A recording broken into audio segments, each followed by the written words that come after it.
Hello everyone, welcome back to this fresh video. इस video में class 12th के mathematics students board exams जो अभी देने वाले हैं उनके लिए मैं कुछ टिप्स शेयर करना चाहता हूँ। पहला क्वेश्चन है कि who am I to share tips. Class 12th के बोर्ड एग्जाम्स में सीबीएसई बोर्ड के आई सिक्योर 95 मार्क्स। तो कुछ ऐसे स्ट्रेटेजीज हैं, कुछ ऐसे सीक्रेट्स हैं जो कि मैं चाहता हूँ आप सभी तक पहुंचे, ताकि इतने कम टाइम में, आज अभी वीडियो डाल रहा हूँ 8 मार्च को, तो 8 तारीख से लेकर 11 तारीख के बीच में आप अपने प्रिपरेशन को अलग लेवल कर पाओ और आप अचीव कर पाओ good marks. So I hope ये वीडियो आपके लिए हेल्पफुल रहेगा, तो वीडियो को एंड तक जरूर देखना। Point number 1 is revision. काफी लोग अभी अगर नया टॉपिक शुरू कर रहे हैं, ये सोच रहे हैं कि सिलेबस का इतना पोर्शन हो चुका है, कुछ और नया पोर्शन में कर लेता हूं।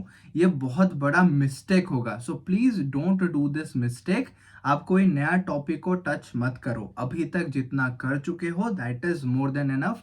अभी उसी को बस रिवाइज करो, ज्यादा से ज्यादा प्रैक्टिस करो, क्वेश्चन सॉल्व करो। अब सेकेंड पॉइंट इज अबाउट कहाँ से सॉल्व करें, what is the source of practice. Question solve करने के लिए I have made a dedicated playlist. Chapter 1 से लेकर चैप्टर 13 तक सारे चैप्टर्स, रिलेशंस एंड फंक्शन से लेकर प्रोबेबिलिटी तक, ईच एंड एवरी चैप्टर के मैं इंपॉर्टेंट क्वेश्चंस बता दिया हूँ। Go and check that playlist. अपने बुक में पेंसिल से मार्क कर लो वो सारे एक्सरसाइज जो डिलीटेड है, वो भी मैंने बता दिया है, बुक 1 का, बुक 2 का। आप जाके उसको सॉल्व कर लो। बुक 2 ओनली आया था टर्म 2 के लिए for the last year students, but अभी के लिए ना आपके 100% सिलेबस रहेगा। तो पार्ट 1 का मैंने बना के डाल दिया, पार्ट 2 का जो आप डिलीटेड है, एक्स्ट्रा डिलीट है, तो आप उसको चेक कर लेना। But I have mentioned all the important questions. Now talking about कि प्रीवियस ईयर पेपर्स और जो क्वेश्चंस हैं उसका क्या इंपॉर्टेंस है।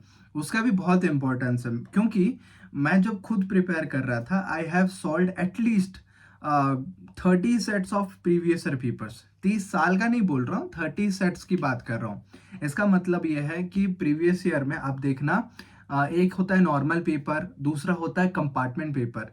और कंपार्टमेंट से भी काफ़ी बार, सपोज 2018 में मैंने दिया था, 2018 पास आउट हूँ क्लास 12th में। सो जो 18 में कंपार्टमेंट हुआ था एग्जाम जुलाई के महीने में, उसका क्वेश्चन 2019 के मेन पेपर में पूछा गया। ऐसा रिपीट होता है। मैं 18 में दिया तो 2015 या 2010 का कोई कंपार्टमेंट का क्वेश्चन रिपीट हो गया मेन पेपर में, मेन पेपर का क्वेश्चन रिपीट हो गया कंपार्टमेंट में। तो ऐसा शफलिंग होता है। तो प्रीवियस ईयर का इंपॉर्टेंस रहता है, आप लोग प्रीवियस ईयर को सॉल्व करने की कोशिश करना। Is that okay? अब बात आती है कि कितने घंटे पढ़े। यार अभी ना जितने टाइम है आप डिवोट कर लो, डेडिकेट कर लो ज़्यादा से ज़्यादा टाइम। क्योंकि अगर आप अभी ये सोचोगे कि मैं लिमिटेड टाइम दूंगा, टाइम डिसाइड करके पढ़ूंगा, मुझे इतने घंटे पढ़ने हैं, इतने टाइम पे पढ़ने, ऐसा नहीं होगा। क्योंकि एक बार बोर्ड एग्जाम्स खत्म हो जाएगा, फिर आपको कोई नहीं पूछेगा यार कितने घंटे पढ़ रहे हो, क्या कर रहे हो। सब पूछेंगे कि कितना मार्क्स आया। तो इसीलिए आप अभी पूरा डिवोट कर लो, डेडिकेट कर लो जितना टाइम है। नाउ टॉकिंग अबाउट कि ज्यादा मार्क्स कैसे लाए। मार्क्स लाने के लिए पेपर प्रेजेंटेशन बहुत इंपॉर्टेंट होता है। मैथ्स पर्टिकुलरली मैं बात कर रहा हूँ, तो मैथ्स के लिए ये बोलूंगा, जब आप सॉल्व कर रहे हो ना क्वेश्चन पेपर को, फाइनल आंसर को हाईलाइट कर दो, एक बॉक्स में कर लो या एक गोल बना लो। गोल बनाने से अच्छा बॉक्स बना लो, तो गोल बनाने से ऐसे गलत दिखेगा कि हाँ दिस इज रॉन्ग टाइप का, बट आप बॉक्स बना लो फाइनल रिजल्ट को। दो क्वेश्चन के बीच में प्रॉपर स्पेस मेंटेन करो, हो सके तो लाइन खींच लो।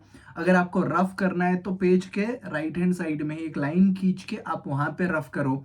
क्योंकि अगर आप पीछे रफ करते हो, अलग शीट में रफ करते हो, वहां से जो वैल्यू आया उसको आप मेन आंसर में जब कॉपी करते हो तो गलत वैल्यू कॉपी हो जाता है। उससे फिर आपका सारा कैलकुलेशन गलत हो जाएगा। अपने प्रैक्टिकल एक्सपीरियंस से बता रहा हूँ, ये सब चीजें आप सभी का होता है। अगर होता है तो मुझे कमेंट सेक्शन में जरूर बताना, क्योंकि यार मैं एज ए बिग ब्रदर, बड़ा भाई के हिसाब से आप सभी को गाइड कर रहा हूँ। मेरे खुद के एक्सपीरियंस है, चैनल है मेरा, तो सोचा मैं आप सभी तक पहुंचाता हूँ कुछ tips and techniques. And talking about की पेपर प्रेजेंटेशन में हम लोग बात कर रहे थे। आप जो डायग्राम्स होंगे ना उसको लेवलिंग बहुत अच्छे से करना है। काफी बार कंफ्यूजन हो जाता है। फॉर एग्जांपल आप एक ट्रायंगल बना रहे हो, ए बी और सी स्पेसिफिकली क्लियरली डिनोट होना चाहिए, this is A, this is B, this is C. Clearly लिखो। पेंसिल से डायग्राम बनाना है, पेंसिल से बनाओ, पेन से बनाना है, पेन से बनाओ। मैं कैसे करता था मैं बता देता हूँ आपको। इसके रिलेटेड कोई स्ट्रिक्ट रूल्स ऐसा नहीं बता रहा हूँ कि you should follow this, you must follow this, ऐसा नहीं है। मैं क्या करता था, मैं डायग्राम बनाता था पेंसिल से, बट उसके लेवलिंग कर देता था पेन से। ताकि क्या होगा ना, बाई चांस अगर भी डायग्राम थोड़ा सा मिट जाता है, फेड हो जाता है, लाइट हो जाता है, आपका जो मार्किंग रहेगा वो रहेगा कि ये ए है, ये बी है, ये सी है। अगर वो लेवल्स भी हट जाएंगे तो फिर समझ नहीं आएगा जो पेपर को चेक करेंगे।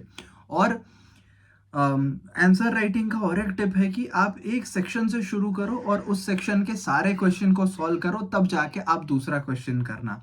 इससे क्या होगा ना, जो एग्जामिनर आपके पेपर को इवेल्युएट करेंगे उनका हेडेक नहीं बढ़ेगा। अदरवाइज क्या होगा, अगर आप सेक्शन ए से शुरू किए फिर सेक्शन सी में जाके अलग से कोई क्वेश्चन उठा रहे हो, उसको सॉल्व कर रहे हो, तो बहुत प्रॉब्लम हो जाएगा। आप खुद सोचो, अगर आप किसी का पेपर चेक कर रहे हो, क्वेश्चन नंबर 1 आपने चेक करा, क्योंकि उनके पास आंसर शीट होता है, जो सॉल्यूशन होता है वहां पे कि इसका आंसर ये होना चाहिए, इसका आंसर ये होना चाहिए, वहां से मैच करेंगे। तो क्वेश्चन नंबर 1 के बाद डायरेक्टली आप लिखे हो क्वेश्चन नंबर 17, तो उनको ढूंढना पड़ेगा, अरे 17 मैं तो सीक्वेंस में चेक कर रहा था, 17 अब चेक करना पड़ेगा कहाँ है 17। ओके, तो बहुत इरिटेशन हो जाता है, टाइम कंज्यूमिंग हो जाता है। आपका पेपर ऐसा स्मूथ होना चाहिए कि एक बार उठाए पेपर सॉल्व चेक करना तो फटाक से आराम से कर पाए। आई एम नॉट रिकमेंडिंग कि आप क्वेश्चन 1 से ही शुरू करो। मेरा टेक्निक ये था कि मैं हमेशा लास्ट सेक्शन से शुरू करता था। मेरे टाइम पे 4 सेक्शन होते थे, section A, section B, section C और सेक्शन डी। सेक्शन ए होता था 1 मार्क का 4 क्वेश्चन, सेक्शन बी होता था 2 मार्क्स के 6 क्वेश्चन, फिर सेक्शन सी होता था 4 मार्क के 6 क्वेश्चन 4 मार्क्स वाले, और सेक्शन डी होता था 6 मार्क के 6 क्वेश्चन। 6 6 36, 6 4 6 24, ये हो गया अराउंड 70 मार्क्स।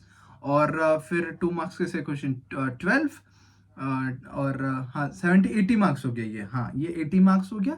2 मार्क्स के 6 क्वेश्चन 12 मार्क्स, और 1 मार्क के 4 क्वेश्चन, है ना। हाँ 12 4 ऐसा करके कुछ तो था यार, कॉम्बिनेशन था, तो टोटल 100 मार्क्स का पेपर होता था। अभी तो आपका 100 मार्क्स का पेपर नहीं है, इंटरनल असेसमेंट वगैरह भी होता है 20 मार्क्स का, तो पेपर 80 मार्क्स का है।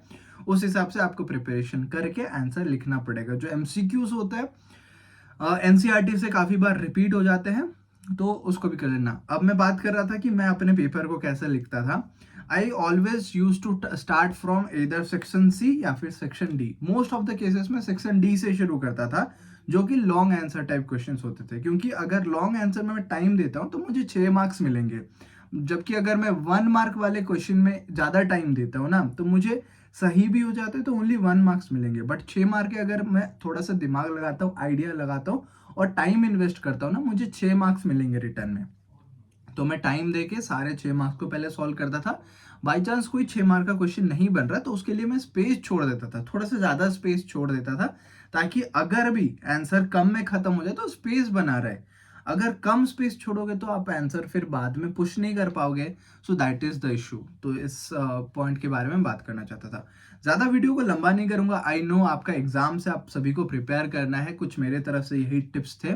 और अगर आप चाहते हो कि मैं लाइव क्लास में कुछ इंपॉर्टेंट क्वेश्चन सॉल्व कर दूं, डू लेट मी नो। मैं हमारे यूट्यूब चैनल पे लाइव कर दूंगा क्लासेस और इंपॉर्टेंट क्वेश्चन सॉल्व करेंगे। व्हाट्सएप या आपको टेलीग्राम ग्रुप चाहिए इन दिनों के लिए, ताकि आप थोड़ा डिस्कशन करो, टाइम वेस्ट नहीं, एक्चुअल जेन्युइन डिस्कशन। तो हम लोग एक ग्रुप भी बना लेंगे।